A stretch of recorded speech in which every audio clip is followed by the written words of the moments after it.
월간 구입하도록 종용을 하면서 이 적은 점주들에게 불이익을 주거나 주문할 수밖에 없는 상황을 조성하는 행위가 대표적입니다. 거래상 지위 남용을 살펴보겠습니다. 구입 강제의 대표적인 예시는 무엇이 있을까요? 가맹점주에게 본사가 월간 의무 구매 수량을 구입하도록 종용을 하면서 이 구입 물량이 적은 점주들에게 불이익을 주거나 주문할 수밖에 없는 상황을 조성하는 행위가 대표적입니다. 또 주문하지도 않은 재고품이라든가 비인기 제품을 일방적으로 공급을 하고 반품을 허용하지 않는 행위도 있습니다. 원부재료 1회 주문 시 합리적인 사유 없이 일정한 물량과 일정 금액 이상만 주문이 가능하도록 설정을 해서 필요한 수량 이상을 구매하도록 강제하는 행위도 있고요. 신제품이 나왔을 때 공급 수량을 본사가 일방적으로 정해서 가맹점주에게 공급하는 행위도 대표적입니다. 부당한 강요의 대표적인 예시는 무엇이 있나요? 가맹본부가 점주의 동의 없이 일방적으로 전국적인 판촉 행사를 실시를 하면서 가맹점주의 영업지역에 판촉 행사를 광고하는 광고 전단지를 배포하게 하고 그 구입 비용을 점주에게 부담시키는 행위가 있습니다. 또 본사가 사전에 점주들에게 동의를 구하지 않고 상품 광고를 실시했음에도 불구하고 점주들에게 광고 비용을 부담시키는 행위가 있습니다. 또 본사가 통신사나 카드사와 제휴를 해서 할인 행사를 실시하면서 점주의 동의와 상관없이 할인 행사 비율에 따른 비용을 점주들에게 부담하도록 강요하는 행위가 있습니다. 또 할인 행사를 실시하면서 당초 본사가 부담하기로 한 할인 비용의 일부를 합리적인 이유 없이 점주들에게 추가로 부담하도록 강요하는 행위도 있었고요. 또 거래와 무관한 행사를 실시하면서 점주에게 협찬금이나 물품을 무상으로 제공하도록 요구하는 경우도 있었습니다. 부당한 계약 조항의 설정 또는 변경의 대표적인 예시는 무엇이 있나요? 가맹점주가 이행하기가 참 곤란하거나 불리한 계약 조항을 설정 또는 변경하는 것을 의미하는데요.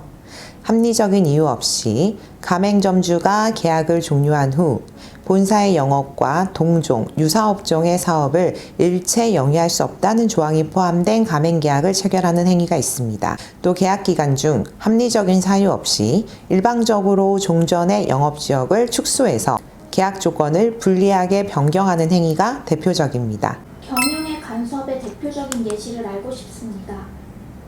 가맹점 사업자가 상권 조사 및 점포 임차 등 직접적인 노력을 기울여 계약을 체결하고자 했음에도 불구하고 본사가 정당한 이유 없이 특정인과 함께 가맹점을 운영하도록 강요하는 행위가 있습니다. 그 특정인은 보통 본사의 임직원이나 가족인 경우가 많습니다. 또한 합리적인 사유 없이 본사의 소속 직원을 가맹점의 점장으로 임명을 하도록 해서 이 경영과 관련한 모든 사안에 대해 협의하도록 강제하는 경우도 있었습니다. 판매 목표의 강제에 대한 대표적인 예시를 알고 싶습니다.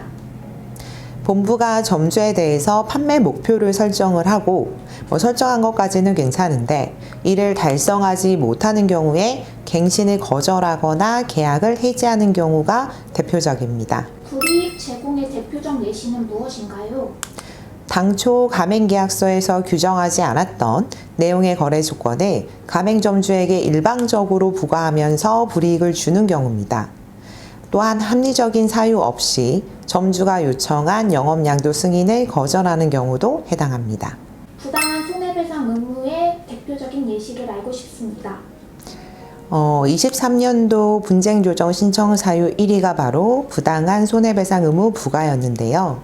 점주가 임의로 중도의 계약을 해지할 경우에 잔여 계약 기간을 고려하지 않고 본사의 실손실에 비춰서 매우 과다한 금액을 위약금으로 부과하는 행위가 대표적입니다. 또 가맹계약 체결 후에 경쟁 브랜드가 근접에 출점하거나 재개발 등 점주의 책임 없는 사유로 경영의 적자가 지속이 되는 경우가 있어서 이런 경우 불가피하게 폐점을 하게 되는 건데 본사가 과도한 위약금을 요구하는 경우도 대표적입니다. 또 점주가 일일 송금 의무를 위반을 한 경우에 지연 일수당 정상적인 거래 관행에 비춰서 과중한 금액을 지연 손해금으로 부과하는 경우가 있는데 대표적으로 편의점이 해당합니다.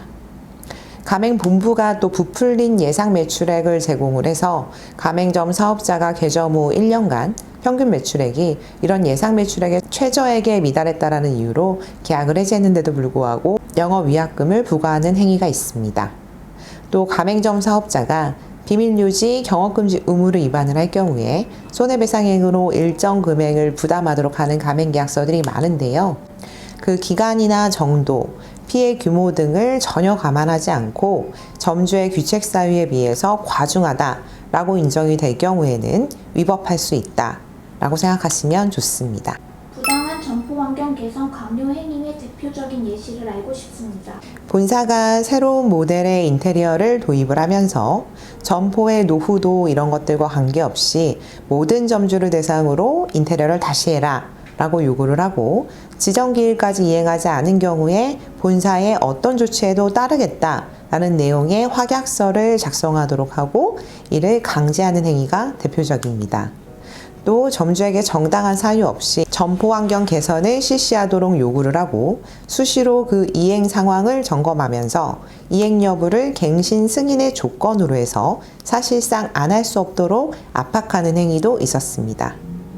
또 점포 환경 개선 공사에 소요된 비용 중 일부 항목을 임의로 조정해서 실제 법정 분담금에 미치지 못하는 수준의 비용을 본사가 부담하는 경우도 있습니다. 부당한 영업시간 구속 행위의 대표적인 예시에 대해서 말씀해 주세요. 편의점에서 종종 발생하는 이슈인데요.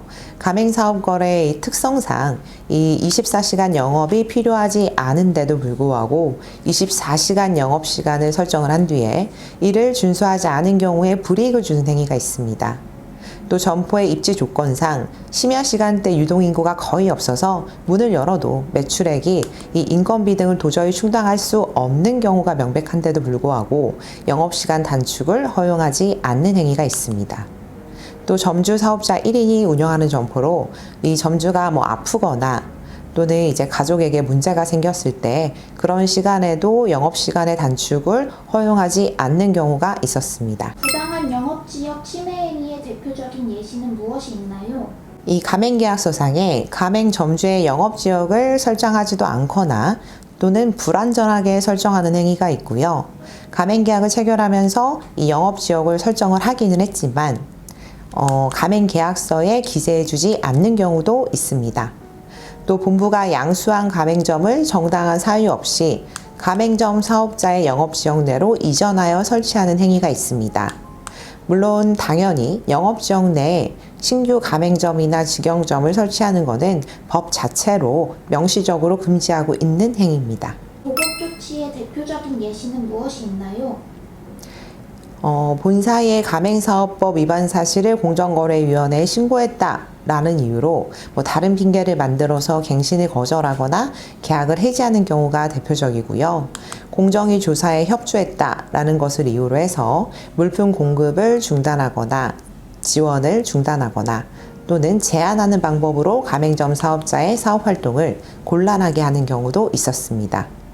또 분쟁 조정을 신청했다라는 이유로 거래 조건 또는 지원 사항 등을 다른 점주에 비해 현저히 불리하게 변경하면서 차별하는 행위도 있었고요. 공정위에 신고했다라는 이유로 정당한 사유 없이 가맹점주의 영업지역 안에서 본사의 직영점을 개점하거나 유사한 업종의 가맹점을 개설하는 이른바 보복 출점이 대표적인 위반 행위였습니다. 광고 판촉 행사 사전 동의 의무 위반 행위의 대표적인 예시는 무엇이 있나요? 광고의 경우에는 50%, 판촉은 70% 동의를 얻어야 전체 가맹점들에 대해서 이 광고 판촉을 시행을 할 수가 있는데요. 이 동의 비율이 미달하자 직영점을 포함해서 동의 비율을 계산해서 동의 비율이 50%가 넘었다라는 이유로 광고를 실시하고 비용을 부담하게 하는 경우가 있었습니다. 또 가맹점주가 비용을 부담하는 광고 판촉 행사임에도 불구하고 이 부담 비율이나 한도를 구체적으로 기재하지 않은 약정을 체결을 하고 해당 약정에 따라서 광고 판촉을 실시한 경우도 위법합니다. 또 가맹점주와 판촉 행사 성격의 모바일 상품권 취급하는 약정을 체결하면서 그 비용 분담 비율에 대해서 예컨대 모바일 상품권 수수료 분담 비율, 물품 제공형 상품권의 액면 금액과 실제 상품 판매 금액이 다른 경우 그 차액에 대한 분담 비율 등을 약정 내용에 포함시키지 않는 경우입니다. 가맹점 사업자 단체 활동 방해 행위의 대표적인 예시는 무엇이 있을까요? 드디어 이 마지막 불공정 거래 행위 유형인데요.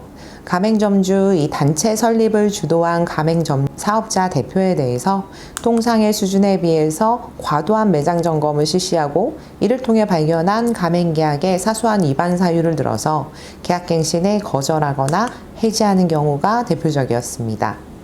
또 가맹점 사업자에게 갱신 조건으로 계약 종료일까지 해당 가맹점주 단체에 탈퇴할 것을 통보하고 이에 응하지 않자 이 가맹계약이 종료되었다며 물품 공급을 중단하는 경우도 있었습니다.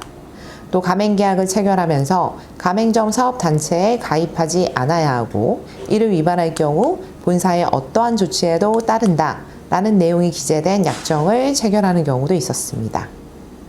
또한 가맹본부가 자신에게 우호적인 특정 점주들이 모인 단체에 가입하지 않을 경우에는 가맹계약을 무효로 한다 라는 내용으로 가맹계약을 체결하는 경우도 있었습니다. 이렇게 21가지 불공정 거래 행위 유형별로 대표적인 예시를 설명드리는 시간을 가졌는데요. 사실 이 영상에서 설명드린 것보다 훨씬 더 많은 유형의 구체적인 불공정 거래 행위들이 있지만 오늘은 좀 대표적인 것들 위주로 설명을 드렸으니까 이런 경우는 본사도 마찬가지고 점주님도 이것은 위법하구나 라는 것들을 좀 생각을 하면서 대처를 하실 수 있었으면 좋겠습니다. 감사합니다.